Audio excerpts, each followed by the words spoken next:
Today we are discussing the point C on page number 197. That's article is subarticle potential energy of a single charge in an external field. मी आता असं म्हणेन, इथे diagram काढलेली आहे मी, coordinate 3 coordinate system काढलेली आहे. सुरुवातीला मी असं म्हणेल की इथे एक्सटर्नल इलेक्ट्रिक फील्ड पण नाहीये, कोणी नाहीये. म्हणजे इथे मी लिहिलंय in this system no any charge or external electric field वगैरे कोणी नाहीये. कोणी नाही म्हणजे काय, स्पेस आहे. मग अशा वेळी आता आपण सुरुवात करायचं आहे. काय म्हणलंय, धिस सिस्टीम इज एम्प्टी. ही सिस्टीम पूर्णपणे एम्प्टी आहे. Initially in this system no presence anyone. सुरुवातीला समजा या सिस्टीम मध्ये कोणीही नाही आहे, एक्सटर्नल फील्ड नाही आहे, तो पॉइंट चार्ज नाही आहे, कोणी नाही आहे. मग आता आपण कन्सिडर करायचं. आता आपण सुरुवातीला कन्सिडर करूया to bring the single charge q. एक सिंगल चार्ज क्यू आपण काय करूया, फ्रॉम इन्फिनिटी टू सिस्टीम आतमध्ये घेऊया, ऍट पॉइंट पी या ठिकाणी घेऊया. आणि तो कुठून आणलाय, पण इन्फिनिटी डिस्टन्स बाहेरून आणलेला आहे इन दिस सिस्टीम. आणि त्याची पोझिशन काय असेल, म्हणजे पोझिशन R1 असेल. आता ती डायग्राम मी इथे दाखवण्याचा प्रयत्न करतोय. मी शेवटी काढलेला आहे ती डायग्राम, शेवटी अशी आहे पहा. इथे शेवटी दाखवण्याचा प्रयत्न केलाय या ठिकाणी. म्हणजे इथे पहिली ही जी डायग्राम आहे, इन्फिनिटी म्हणजे फार लांबून तो मध्ये एंटर करतोय at position P at distance R1 from the origin वगैरे वगैरे असं सांगितलेलं आहे. नंतरची डायग्राम नंतरच्या एक्सप्लेनेशन मध्ये येईल. हा, तर यामध्ये तो point charge, single charge introduce होतोय. आपण असं कन्सिडर केले की यावेळेस इलेक्ट्रिक फील्ड पण नाहीये. जर नसेल तो क्यू चार्ज इथे जरी आला तर त्याचं काय होईल, तो शांतच राहील, त्याला काही होणार नाही, त्याच्यावर काही ऍक्ट होणार नाही. म्हणजेच इथे दाखवलेलं आहे initially here no any external field. याच्यावर सुरुवातीला आपण एक्सटर्नल फील्ड अप्लाय केलेलं नाहीये. नाही म्हणजे तो शांतच असणार आहे, त्याचा काही रिझल्ट काही येणार आहे का, नाहीये. असो, next thing, but in this system there is no any external field, so any do not affect on the charge. म्हणून कुठलाही या चार्जवर परिणाम होणार नाही. बर, आता स्पेशल केस घेतोय आपण. स्पेशल केस मध्ये आपण कन्सिडर करतोय इलेक्ट्रिक फील्ड प्रेझेंट आहे कुठेतरी, आणि मग त्याचा परिणाम काय होतो तो आपण बघणार आहोत. आणि तो एक्सटर्नल फील्ड किती आहे, VFR हे पोटेन्शियल आहे ऍट पॉइंट P या ठिकाणी, म्हणजे ऍट डिस्टन्स R वरच्या ग्राफ मध्ये from the origin. Be the external potential आहे, एक्सटर्नल आहे, किंवा एक्सटर्नल फील्ड म्हणा, इलेक्ट्रिक फील्ड असेल म्हणा, किंवा पोटेन्शियल असेल, act at point P which is having position vector R या ठिकाणी असेल तर त्याची डेफिनेशन अशी करता येईल, हिअर वर्क इज डन. इथे वर्क डन होईल in bringing positive charge Q from infinity to P, that is V. V is the potential. म्हणजे जर हे एक्सटर्नल फील्ड जर अप्लाय असेल आणि तो positive charge infinity to position vector r पर्यंत जर येत असेल तिथे वर्क डन घडतं आणि तो work done consider as V असंही म्हणलेलं आहे.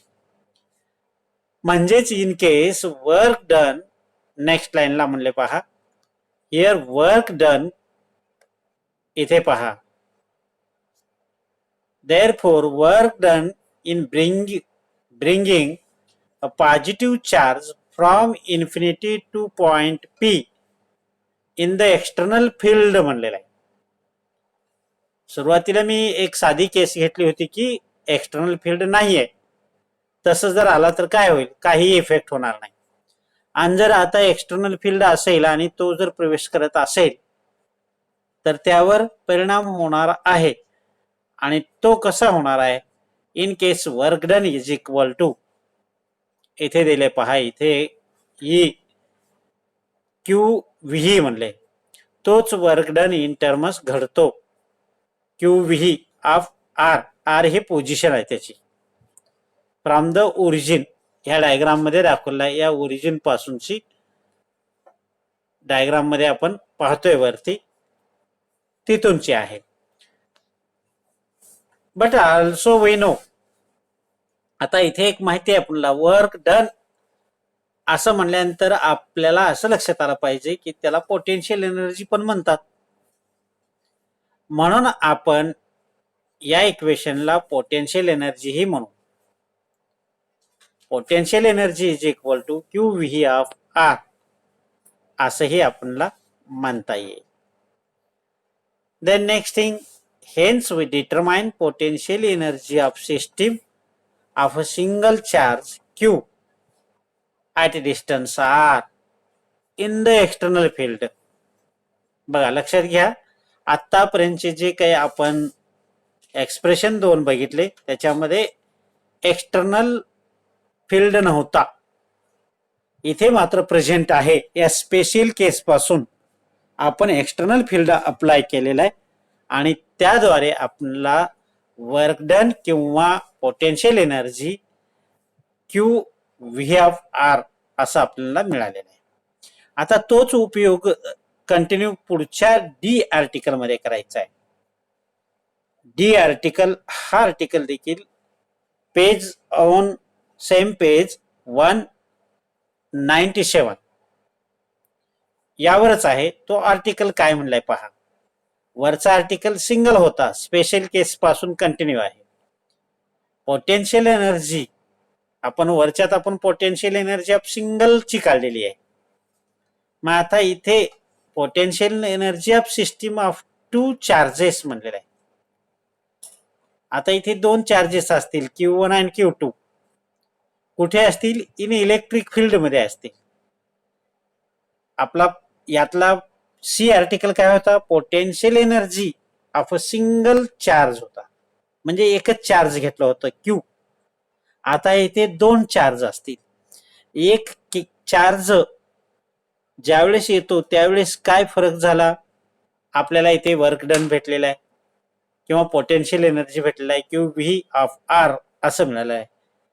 आता दुसरा एक चार्ज असेल Q2, तो आल्यानंतर काय होईल, तर असंच आपल्याला आणखीन वर्क डन काहीतरी मिळेल आणि इलेक्ट्रिक फील्ड आहे त्याचाही काही परिणाम होईल. कारण काय, ऑलरेडी Q1 एक आहे, आता आतमध्ये आलेलाच आहे सिस्टीम मध्ये, दुसरा Q2 ही येणार आहे आतमध्ये. मग Q1 आणि Q2 दोन्ही लाईक चार्जेस असतील तर रिपल्शन फोर्स होईल आणि आपण दुरून त्याला त्याच्या जवळ घेऊन जातोय, म्हणजे वर्क डन होईल आणि तो work done opposite against the electrostatic force होईल. म्हणजे ऑलरेडी Q1 चा एक इथे आपल्याला वर्क डन भेटलेला आहे, तसं Q2 चाही वर्क डन भेटेल. आणखीन इलेक्ट्रिक फील्ड सोबत झालेलं ही जी काही क्रिया असेल तोही एक रिझल्ट मिळेल. म्हणजे असे तीन रिझल्ट मिळतात या आर्टिकल मध्ये. तर ते आपण सविस्तर बघूया. काय म्हणले पहा इथे, in this case we determine the total work done or potential energy of a system of two charges q1 and q2 at position vector. q1 चा r1 असेल, q2 चा r2 असेल. वरच्या आर्टिकलमध्ये आपण r1 r2 असं उल्लेख केलेला नाहीये, तो एकच होता म्हणून r घेतलेला आहे.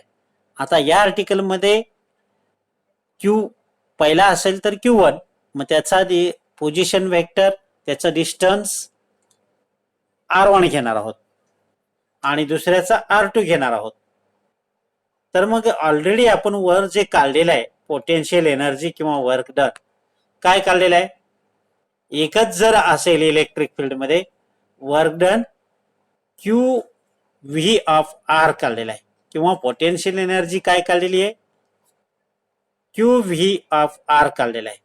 मग आता इन टर्म्स Q1 असेल तर पोझिशन वेक्टर R1 असेल, Q1 असेल तर, म्हणजेच same way here we taking here work done equal to potential energy of q V of r, जे हे इक्वेशन आहेत इथे, त्याला आपण 1 मध्ये कन्वर्ट करूया. नेक्स्ट पेजवर जाऊया आता आपण. हा, तर त्याला आपण 1 मध्ये कन्वर्ट केलेलं आहे. Equation number 1. इक्वेशन नंबर 1 काय सांगतोय? हिअर W1 म्हणलं आपण त्याला, Q1 V of R1. Equation number 1. V is the electrostatic potential at constant आहे तो. आता ॲज सिमिलरली, आता विचार करा, आता त्या सिस्टीम मध्ये Q1 ऑलरेडी आलेला आहे, एक्सटर्नल फील्ड आहे, आणि त्याचा आपण work done W1 equal to Q1 V of R1 हे काढलेलं आहे पहिल्या आर्टिकल मधला. सी या आर्टिकल मधला ॲज इट इज घेतलेला आहे.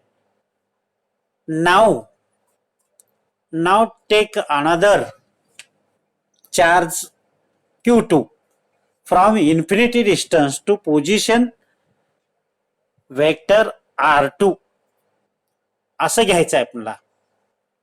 नाव bring to another charge Q2 from infinity to R2, then work done.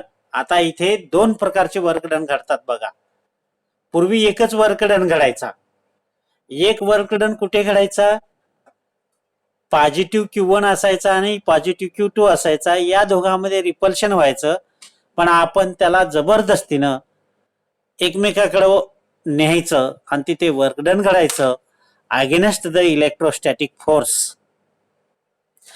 मात्र इथे तोही घडतोय आणि दुसरा काय घडतोय पहा, इथे दिलेला आहे. इथे काय दिलंय?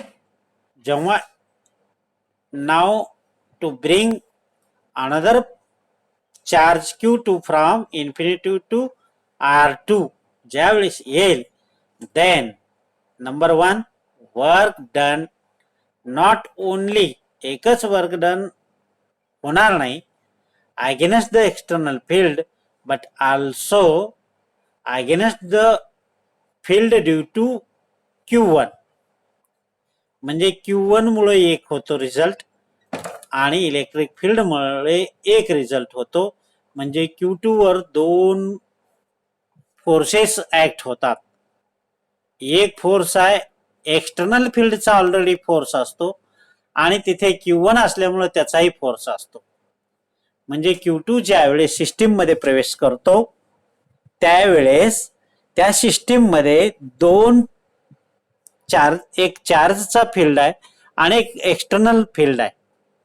मग त्या दोघांचंही अपोजिंग होणार आहे. कोणाला? Q2 ला. मग त्याचा इफेक्ट दोघांचाही त्या Q2 ला सहन करावा लागणार आहे ऍट डिस्टन्स R2 वर. म्हणून इथे म्हणलेले आहेत 2 प्रकारे. एक कोणता आहे? नाव इथे द्यायला दिले बघा, work done in bring a positive Q2 from infinity to R2 against the external electric field E, त्याच्यामुळे तयार होणारा हा फोर्स. म्हणजे W2 is equal to Q2 VFR2 आपण W1 इथे काढलेलं आहे, हे W2 म्हणूया, हे एक मिळाला.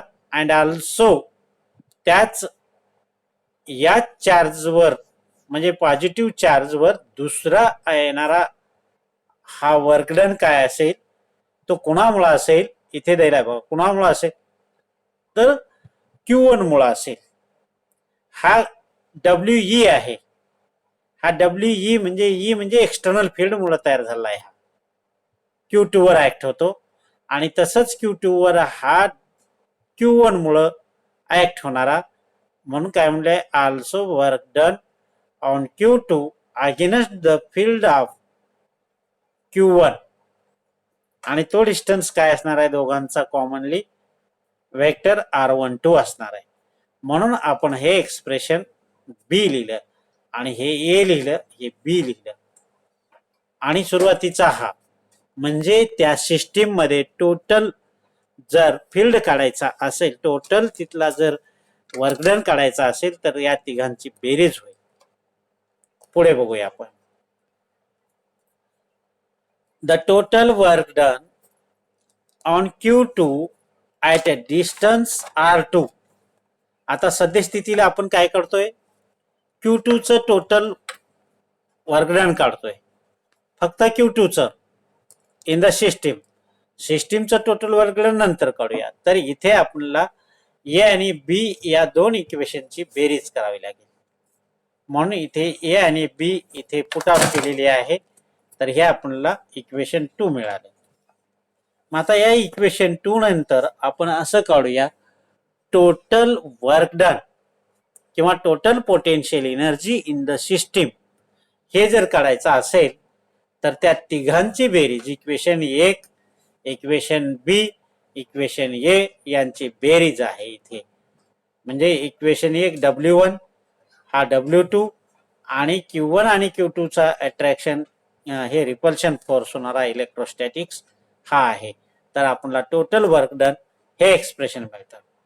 अशा टाईपचं हे आपण टोटल वर्क डन किंवा टोटल पोटेन्शियल एनर्जी काढलेली आहे.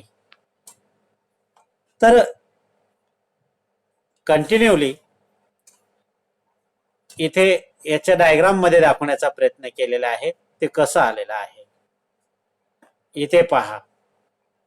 हे पहिलं सिंगल आला त्यावेळेसच या ठिकाणचा रिझल्ट आहे वर्क डन, हा इक्वेशन 1 म्हणून दाखवलंय आपण. आणि नंतर मग Q2 ज्यावेळेस प्रवेश करतो त्यावेळेस वर्क डन हा दुसराही तयार होतो. हा पूर्वी झालेला वर्क डन एका सिंगल चार्जचा, नंतर Q2 आल्यामुळं आणखीन दुसरा, हे दोन्ही एक्सटर्नल फील्डचे झालेले आहेत. आणि त्यानंतरचा तिसरा या दोघांमध्ये रिपल्शन फोर्स झालेला आहे या दोघांमध्ये, म्हणजे तेही इथे दाखवलेलं आहे, हे इक्वेशन बी. आणि या तिघांची बेरीज म्हणजेच टोटल वर्क डन किंवा टोटल पोटेन्शियल आपल्याला हा एक्सप्रेशन मिळून जाईल. अशा टाईपचा आपण हा एक कन्सेप्ट बघितलेला आहे. 2 आर्टिकलचा एकच कन्सेप्ट आपण बघितलेला आहे. आता या आर्टिकल मधला शेवटचा भाग आहे. शेवटचा भाग छोटासाच आहे, हेही बघूया लगेच आपण. हे E on the page number 198 वर आहे. आता इथे काय दाखवलेलं आहे, इथे या ठिकाणी इलेक्ट्रिक फील्ड दाखवलेला आहे, युनिफॉर्मली इलेक्ट्रिक फील्ड दाखवलेला आहे. या ज्या पॅरलल लाईन दिसत आहेत ह्या ई आहेत, इलेक्ट्रिक फील्ड आहे. आणि त्या इलेक्ट्रिक फील्ड मध्ये आपण काय केलंय, इथे एक पॉझिटिव्ह चार्ज आणि इथे एक निगेटिव्ह चार्ज असं केप्ट केलेलं आहे, असं उभं ठेवलेलं आहे. आणि हे डायपोल मुवमेंट तयार होतात, पॉझिटिव्ह क्यू मायनस क्यू. यामधलं अंतर आपण इथून सेंटर पासूनचं अंतर एल कन्सिडर केलं आणि टोटल अंतर 2L असं आपण पाठीमागे एका आर्टिकल बघितलेलं आहे डायपोल मोमेंट म्हणून. मग तोच इथे आपल्याला बघायचा आहे. मग आता हे उभं असेल त्यावेळेस इलेक्ट्रिक फील्ड नसेल, आणि ज्या वेळेस आपण इथून इलेक्ट्रिक फील्ड अप्लाय केलं त्यावेळेस हा असा चार्ज झुकतो, म्हणजे त्या चार्जवर फोर्स ऍक्ट होतात, आणि ते फोर्स कोणते, QE हा पॉझिटिव्ह आहे आणि हे QE निगेटिव्ह आहे, दोन्ही अपोजिट साईडला ओढलं जातं. अशाच टाईपचा आर्टिकल मॅग्नेटिक फील्डचा आहे. मॅग्नेटिक फील्डमध्ये तसंच होतं. मग इथे काय दिले, in case couple acting on a dipole, let us consider a dipole with charges -q and +q separated by a distance 2l. इथे दाखवलाय 2l.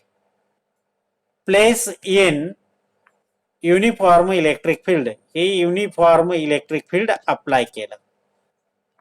It is experience a torque, म्हणजे सुरुवातीला ते उभे होते असे, इथे पॉझिटिव्ह चार्ज, इथे निगेटिव्ह चार्ज, आणि हा डिस्टन्स 2l दोघांमधला सेपरेटेड.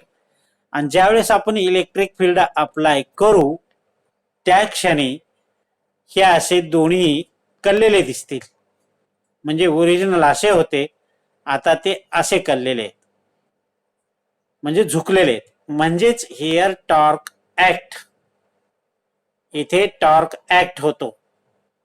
जसं फोर्स लिनियरली ऍक्ट होतो तसं गोलाकार त्याला फिरवण्यासाठी टॉर्क ऍक्ट होतो. मग आता पुढे काय म्हणले बघूया नेक्स्ट पेजवर.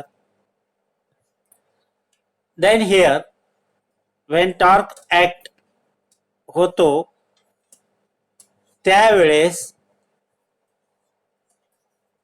लिनियर मोमेंटम P आणि इलेक्ट्रिक फील्ड या ठिकाणी प्रोड्यूस होतो.